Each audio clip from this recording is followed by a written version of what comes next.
रामलाल बीमारी की अवस्था में बिस्तर पर लेटा हुआ तड़प रहा था।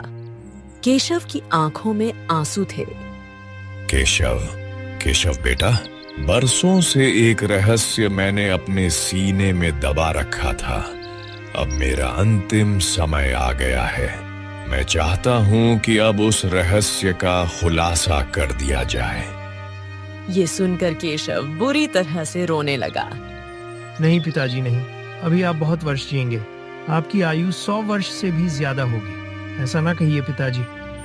नहीं केशव, मुझे एहसास हो गया है कि अब मैं अधिक समय तक इस संसार में नहीं रहूंगा। मैं तुम्हें बताना चाहता हूं कि तुम कौन हो, और यह भी बताना चाहता हूं कि क्यों गांव के लोग तुमसे बात नहीं करते और कोई भी तुम्हारा मित्र नहीं बनता। मेरी बात ध्यान से सुनो। रामलाल इतना कह ही पाया था कि तभी उसे तेज खांसी हुई और उसने दम तोड़ दिया। पिताजी पिताजी नहीं नहीं पिताजी, आपके सिवा मेरा इस संसार में था ही कौन। अरे गांव में तो कोई मुझसे बात तक नहीं करता, कोई दोस्त नहीं बनाता, लेकिन इसके बाद भी मैंने कभी अकेलापन महसूस नहीं किया। पिताजी आज सही मायनों में मैं अकेला हो गया। इतना कहकर केशव रामलाल को पकड़कर फूट फूट कर रोने लगा। कुछ देर बाद केशव ने अपने पिता रामलाल का अंतिम संस्कार कर दिया। केशव घर पर अकेला बैठा उदासी में डूबा हुआ था। पिताजी तो छोड़कर चले गए। जो थोड़ा बहुत धन था वो भी अब खत्म हो गया। अब मुझे कोई काम धंधा ढूंढना चाहिए। जब तक पिताजी जीवित थे उन्होंने मुझे कोई काम करने ही नहीं दिया। इतना सोचकर केशव गांव के मुखिया के पास गया, जिसके पास गांव के कई खेत थे। अरे अरे, तू अंदर कैसे आ गया? अरे कहाँ घुसा चला आ रहा है? अरे तू है कौन? प्रणाम मुखिया जी, मैं आपसे मदद मांगने आया हूँ। अरे तू पहले मेरे घर से बाहर निकल। चल बाहर निकल, उसके बाद अपनी समस्या बताना। अरे बाहर तो निकल पहले।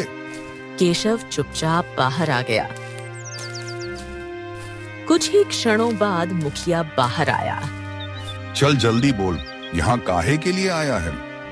मुखिया जी, आप तो जानते ही हैं कि मेरे पिताजी रामलाल कुछ दिन पहले स्वर्ग सिधार गए। जब तक जीवित थे तब तक मुझे काम करने की आवश्यकता नहीं पड़ी, और सच तो यह है कि उन्होंने कभी भी मुझे कोई काम करने ही नहीं दिया।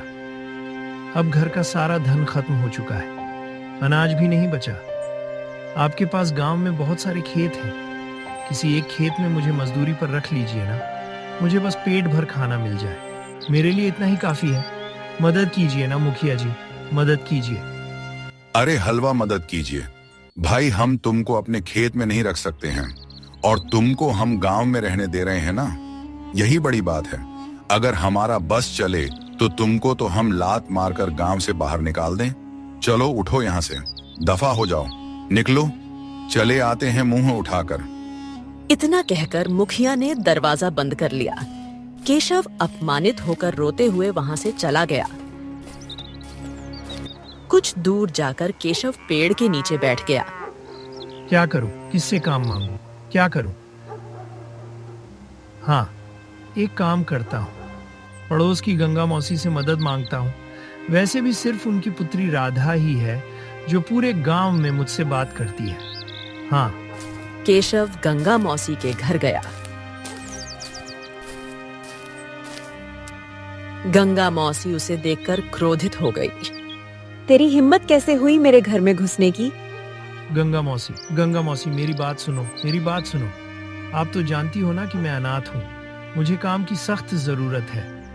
गांव के लोग आपका बहुत सम्मान करते हैं। अगर आप हमारी सिफारिश कर दोगी गंगा मौसी, तो हमको कुछ ना कुछ काम मिल सकता है।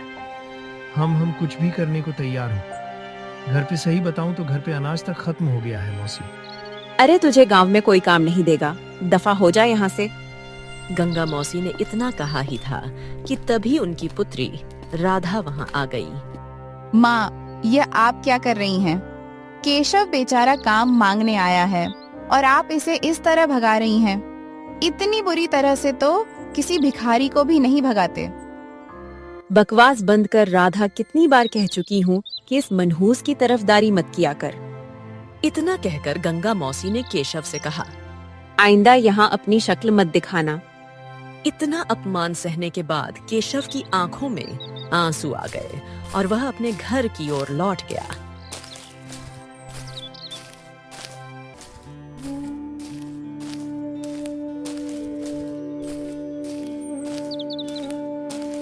केशव घर आकर फूट फूट कर रोने लगा। भूख से उसकी हालत बिगड़ चुकी थी क्योंकि उसने 2 दिनों से कुछ भी नहीं खाया था।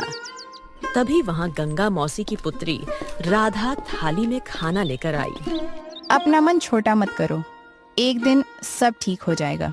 मेरा मन कहता है कि जो गांव वाले तुमसे नफरत करते हैं, एक दिन वही तुमसे प्रेम करेंगे।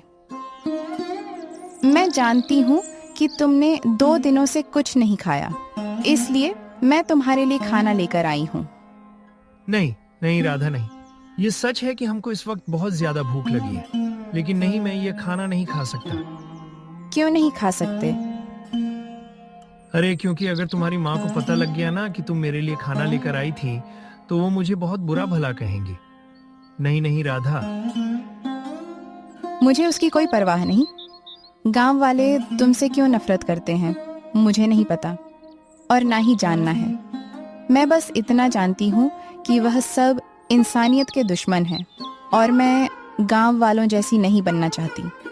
अगर तुम मेरा जरा भी सम्मान करते हो तो यह खाना खाओ। केशव राधा का मन रखने के लिए खाने लगा। हे राधा, देखो, तुम हमारे लिए रोज रोज खाना नहीं ला सकती हो। मैं काम करना चाहता हूँ, लेकिन गांव में कोई मुझको काम देना ही नहीं चाहता। क्या करूँ मैं? तो तुम एक काम क्यों नहीं करते? जंगल से लकड़ियां काट कर बाजार में बेच सकते हो। अपनी मेहनत से व्यापार करके धन कमा सकते हो। केशव की आंखों में चमक आ गई। हाँ, ये तुमने बिल्कुल सही बात कही। लेकिन कुछ ही देर में उसकी आंखों में फिर निराशा छा गई। लेकिन मेरे पास तो कुल्हाड़ी भी नहीं है और कुल्हाड़ी खरीदने के लिए धन भी नहीं है। कुल्हाड़ी का इंतजाम मैं कर दूंगी। कल तुम गांव की सीमा पर मुझसे मिलना। मैं सबकी नजरों से बचते हुए एक नई कुल्हाड़ी लेकर आऊंगी। इतना कहकर राधा वहां से चली गई।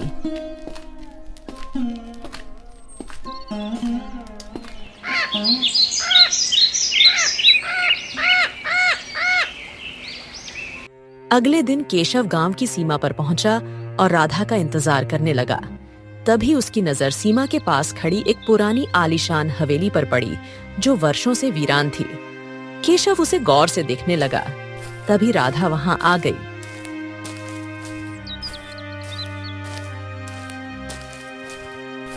इस हवेली को इतने गौर से क्यों देख रहे हो?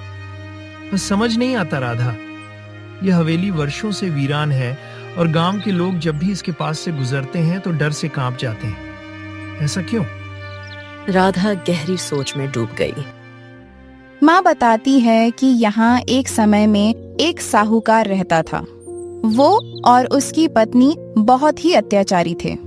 गांव के किसानों की सारी जमीन पर उन्होंने कब्जा कर रखा था। किसान खून पसीना बहाकर खेती करते और साहूकार सारा अनाज छीन लेता। गांव वालों को अपने ही खेत का अनाज खरीदना पड़ता था। फिर क्या हुआ? फिर एक दिन साहूकार अपनी पत्नी के साथ जंगल गया और कहते हैं कि वो दोनों कभी वापस नहीं आए। उसके बाद से हवेली वीरान पड़ी है। सारे नौकर भी कुछ समय बाद चले गए क्योंकि वह भी उनके अत्याचारों से परेशान थे। खैर, इन बातों को छोड़ो, यह कुल्हाड़ी रखो। भगवान का नाम लेकर नया काम शुरू करो। इतना कहकर राधा वहां से चली गई।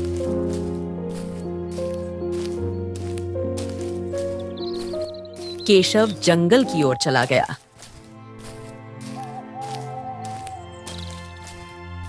वो अच्छी लकड़ियों की तलाश करते करते घने जंगल के भीतर पहुंच गया।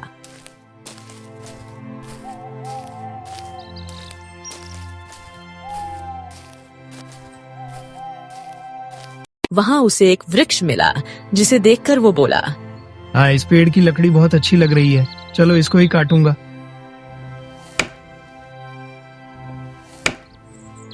लकड़ी काटते वक्त उसका पैर से टकरा गया और खून निकलने लगा। अरे रे रे, ये क्या हुआ? कुल्हाड़ी चलाते चलाते अचानक से मेरा पैर इस पेड़ पर कैसे लग गया? ओ हो। तभी उसके कानों में एक आवाज गूंजी। लगता है तुम पहली बार लकड़ियां काटने आए हो। केशव इधर उधर देखने लगा, लेकिन उसे कोई दिखाई नहीं दिया। केशव ने जैसे ही ऊपर देखा, एक बंदर उसे घूर रहा था। अगले ही पल बंदर छलांग मारता हुआ उसके पास आ गया। हाँ, तुम्हारे पैर में तो बहुत ही खतरनाक चोट लगी है, रक्त भी बह रहा है। अगर इस पर जड़ी बूटी नहीं लगाई गई ना, तो यह जख्म नासूर बन सकता है। तुम रुको, मैं अभी लेकर आता हूँ। केशव डर गया। हाँ, हे भगवान, ये बंदर पर ये मनुष्यों की तरह बात कर रहा है। लगता है मैंने किसी राक्षसी वृक्ष पर कुल्हाड़ी चला दी है। अब यह राक्षस मुझे छोड़ेगा नहीं। हे भगवान, राम राम। अरे क्या राम राम राम राम हनुमान जी? हनुमान जी भी कहो, हनुमान जी भी बहुत मदद करते हैं। अच्छा, डरो मत, मैं कोई राक्षस वाक्षस नहीं हूँ। तुम यहीं रुको, मैं अभी आता हूँ। इतना कहकर बंदर झाड़ियों में गायब हो गया। कुछ देर बाद वो जड़ी बूटी लेकर लौट आया।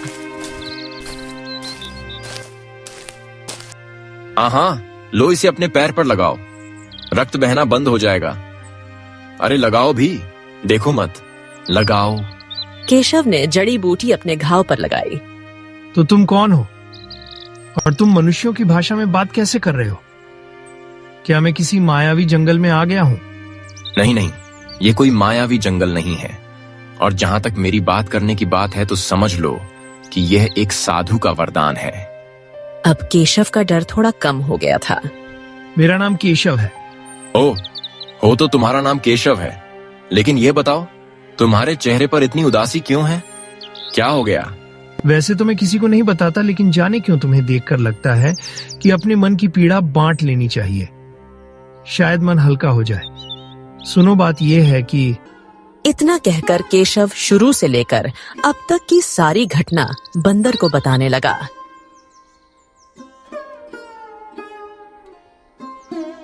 ओहो, तो तुमने सच में बहुत कुछ सहा है।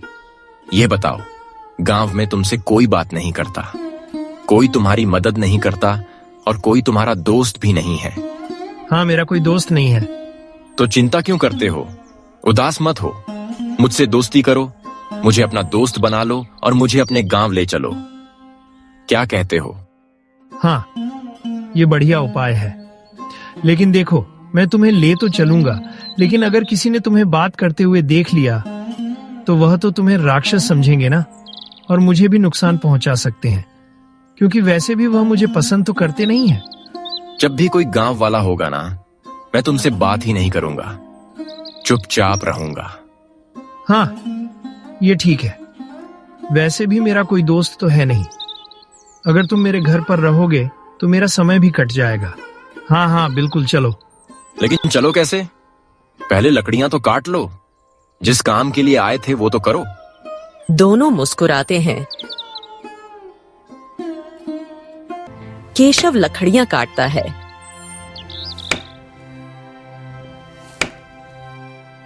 गट्ठर बनाता है और सिर पर रखकर गांव की ओर चल देता है। बंदर उसके साथ चलता है। केशव गांव की सीमा पर पहुंचता है। गांव वाले उसे और उसके साथ चलते बंदर को देखकर हंसते हैं। अरे देखो भैया देखो, अब तो ये बंदर भी साथ ले आया है। यानी कि एक बंदर पहले था, अब दूसरा बंदर भी आ गया।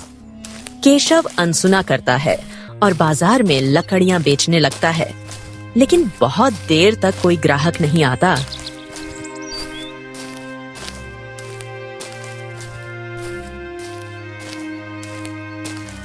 अरे अपनी लकड़ियां समेट और दूसरे गांव का रास्ता नाप। इस गांव में तुझसे कोई भी कुछ भी नहीं खरीदेगा, समझा? चला आया मुंह उठाकर लकड़ियां बेचने, बताओ भला। वो व्यक्ति चला जाता है। केशव निराश होकर लकड़ियां वापस लेकर अपने घर लौट आता है। उसकी आंखों में आंसू हैं।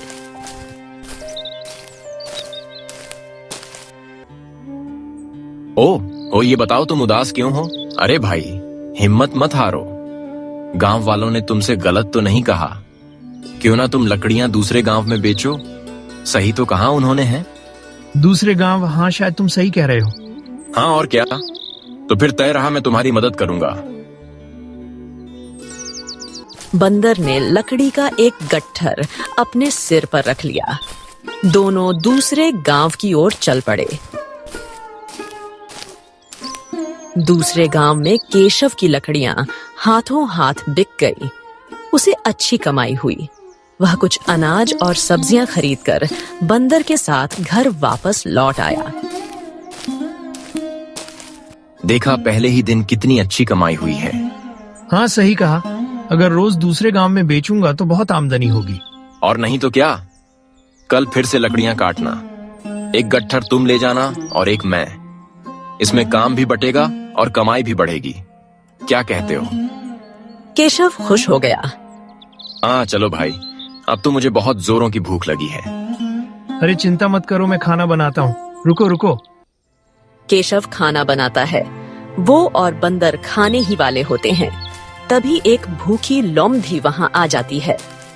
अरे मित्र, ये लोमड़ी तो हमारे गांव की नहीं लगती। अरे भाई, मुझे नहीं पता कि ये तुम्हारे गांव की है या नहीं। तुम्हारे गांव की लोमड़ी तुम जानो, मेरे जंगल की लोमड़ी मैं जानूंगा। अच्छा ठीक है। इसका चेहरा देखो, ध्यान से देखो। लगता है ये कई दिनों से भूखी है और बहुत कमजोर भी हो गई है। देखो देखो। हाँ, सही कहा। केशव लोमड़ी के सामने रोटी और सब्जी रख देता है। लोमड़ी झपट कर खाना खा जाती है। तुम सही कह रहे थे, ये वाकई में बहुत भूखी थी। देखो कैसे खा रही है। लगता है पूरे गांव में भटक कर आखिर में तुम्हारे पास आई है। देखो देखो देखो, कितने प्रेम से देख रही है तुम्हें। इसे अपने ही घर पर रख लो। हम जब जंगल जाएंगे ना, तो यही तो घर की देखभाल करेगी। क्या कहते हो? हाँ, तुम्हारे आने के बाद सब कुछ कितना आसान लगने लगा है। उस दिन के बाद बंदर हमेशा केशव के साथ रहने लगा। बंदर के साथ रहने की वजह से केशव का मजाक उड़ने लगा। अरे भैया, केशव से गांव में कोई दोस्ती वस्ती तो करता नहीं है, तो इसी बहाने वो जंगल से किसी बंदर को पकड़ ले आया है। और वो बंदर तो ससुरा बहुत ही बड़ा मूर्ख है। केशव जंगल में लकड़ियां काटता है और वो बंदर अपने सिर पर गट्ठर रखकर उसकी सहायता करता है। अरे ससुरा बंदर है कि गधा। तभी वहां गांव का मुखिया आ गया और वो भी केशव का मजाक उड़ाने लगा। अरे उसकी किस्मत में जानवरों से दोस्ती करना ही लिखा है। सुना है कि उसके घर पर एक लोमड़ी भी आकर रहने लगी है। ये वही लोमड़ी है जिसे गांव में किसी ने मुंह नहीं लगाया। सब ने धक्के देकर निकाल दिया। उसको इस केशव ने मुंह लगा लिया। तीनों हंसने लगे और केशव का मजाक उड़ाने लगे। समय यूं ही बीतता गया, लेकिन एक दिन गांव में एक महामारी फैल गई। धीरे धीरे गांव के सभी लोग बीमार पड़ गए। केशव अपने घर पर बैठा हुआ था कि तभी राधा वहां रोती हुई आ पहुंची। अरे राधा, तू रो क्यों रही है? क्या हो गया? तुम तो जानते हो, गांव में महामारी फैल गई है। मेरी माँ बहुत बुरी तरह से बीमार है। मेरे मन में बहुत बुरे बुरे ख्याल आ रहे हैं, क्योंकि इस महामारी ने अब तक गांव के 3-4 लोगों की जान ले ली है। यह सुनकर केशव गंभीर सोच में डूब गया। तभी बंदर, जो काफी देर से सुन रहा था, अचानक इंसानी आवाज में बोला, तुम्हारे गांव में जो महामारी फैली है उसका इलाज हो सकता है। राधा डर गई। केशव, ये कैसे हो सकता है? ये बंदर तो इंसानी आवाज में बात कर रहा है। अरे डरो मत, मैं कोई नुकसान नहीं पहुंचाऊंगा। अरे मित्र, तुमने मुझे वादा किया था कि तुम मेरे अलावा किसी और के सामने मनुष्यों की आवाज में बात नहीं करोगे। फिर क्यों बोले? देखो मित्र, मुझे क्षमा करना, लेकिन मुझसे रहा नहीं गया। समस्या ही ऐसी है। केशव ने राधा को सारी घटना बताई। राधा के दिल का डर कम हो गया। तो इस महामारी का इलाज कैसे हो सकता है? कोई भी वैद्य इसका इलाज नहीं कर पा रहा। हाँ, मैं वर्षों से जंगल में रहा हूँ। मैं एक ऐसी जड़ी बूटी जानता हूँ जिससे बड़ी से बड़ी बीमारी ठीक हो सकती है। तुम चाहो तो मैं तुम दोनों को वहां ले जा सकता हूँ। क्या बोलते हो? अगर ऐसी बात है तो फिर गांव के लोग जो केशव से नफरत करते हैं उनकी नफरत भी खत्म हो सकती है। हाँ, ऐसा हो सकता है। तो फिर ठीक है। अगली सुबह हम सब मिलकर उस जड़ी बूटी को लेने चलेंगे।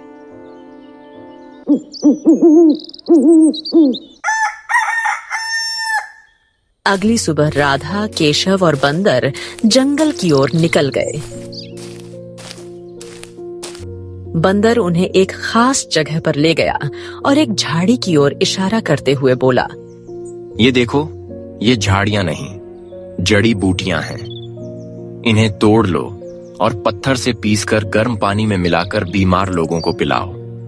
उनकी बीमारी फुर्र हो जाएगी, यानी कि दूर हो जाएगी।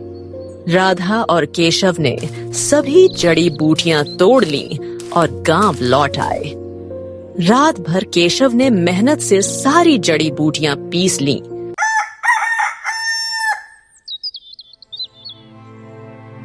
हमारी अब तुम्हारी परीक्षा की बारी है। तुम्हें राधा के साथ गांव के सभी घरों में जाना होगा और बीमार लोगों को यह जड़ी बूटी देनी होगी। केशव गहरी सोच में डूब गया। अचानक उसके चेहरे पर क्रोध आ गया। अरे नहीं, मैं नहीं जाऊंगा। हाँ, अगर राधा चाहे तो जड़ी बूटियां खिला सकती है।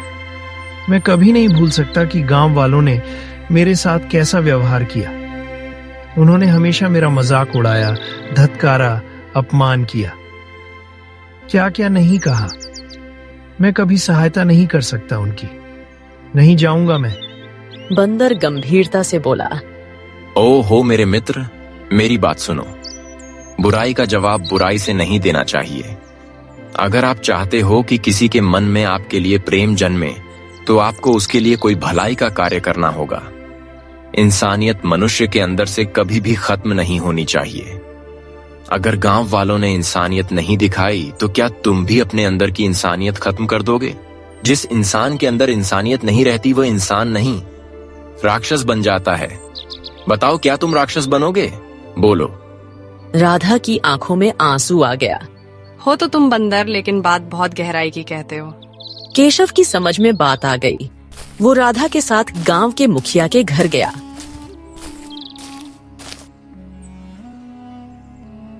अरे अरे ससुरा, तू फिर से आ गया। काहे के लिए आया है? शांत हो जाइए मुखिया जी, शांत हो जाइए। देखिए, आपने मेरा बहुत अपमान किया, फिर भी मैं सब कुछ भूलकर आपके इलाज के लिए दवाई लेकर आया हूँ। मुखिया चौंक गया। केशव सच कह रहा है। जंगल में एक खास जड़ी बूटी मिली है जिससे बीमारी ठीक हो सकती है। ठीक है राधा, मैं तुम्हारी बात पर विश्वास कर लेता हूँ। केशव ने अपने हाथों से मुखिया को जड़ी बूटी खिलाई और गर्म पानी पिलाया। कुछ देर में मुखिया के चेहरे के दाने ठीक हो गए। अरे अरे, मैं तो बहुत सही महसूस कर रहा हूँ। मैं सही हो गया।